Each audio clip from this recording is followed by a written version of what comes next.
मांस खाना है, शेर बन जाओ। शुद्ध जीवात्मा का वास्तविक घर वैकुंठ है।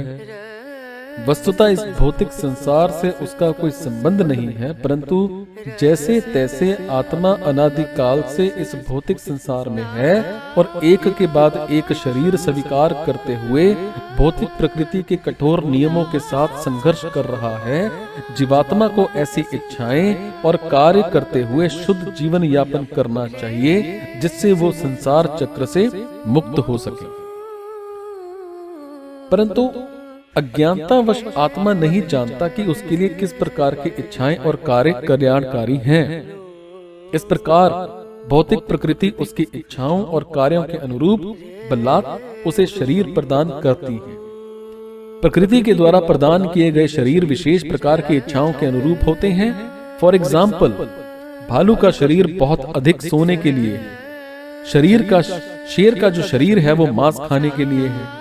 बंदरों का शरीर आध्यात्मिक मात्रा में संभोग करने के लिए, और इतना अधिक जो मनुष्यों के लिए कदापि संभव नहीं हो सकता।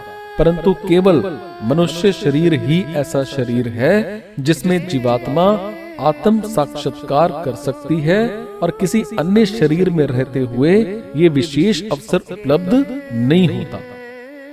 मनुष्य शरीर प्राप्त करने के बाद अगर व्यक्ति भगवत साक्षात्कार के विलक्षण मार्ग की उपेक्षा करता है और केवल पाशविक प्रवृत्तियों को तृप्त करने के लिए मनुष्य जीवन जीता है, तो उसे अगले जीवन में मनुष्य शरीर के अधिकार से वंचित होना पड़ता है।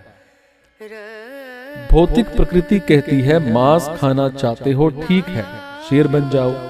बहुत अधिक सोना चाहते हो, सोना अच्छा लगता है, ये रहा तुम्हारे लिए भालू का शरीर। देह प्रदर्शन अच्छा लगता है, पेड़ बन जाओ। इस प्रकार भौतिक प्रकृति हमारी इच्छाओं, हमारे कार्यों के अनुरूप हमें शरीर प्रदान करती है। हमने पहले चर्चा की थी कि दो प्रकार के भौतिक शरीर होते हैं, पृथ्वी, जल, अग्नि, वायु, आकाश, इनसे बना स्थूल शरीर, और मन, बुद्धि और अहंकार से बना सूक्ष्म शरीर। स्थूल शरीर आत्मा के लिए ऊपरी वस्त्रों के समान है और सूक्ष्म शरीर आंतरिक वस्त्रों के समान है। जीवात्मा की इच्छाओं को धारण करने वाला सूक्ष्म शरीर अगले स्थूल शरीर का निर्माण करता है। भगवान श्री कृष्ण इसकी तुलना वायु से करते हैं, जो अदृश्य रूप से गंध को एक स्थान से दूसरे स्थान पर ले जाती है।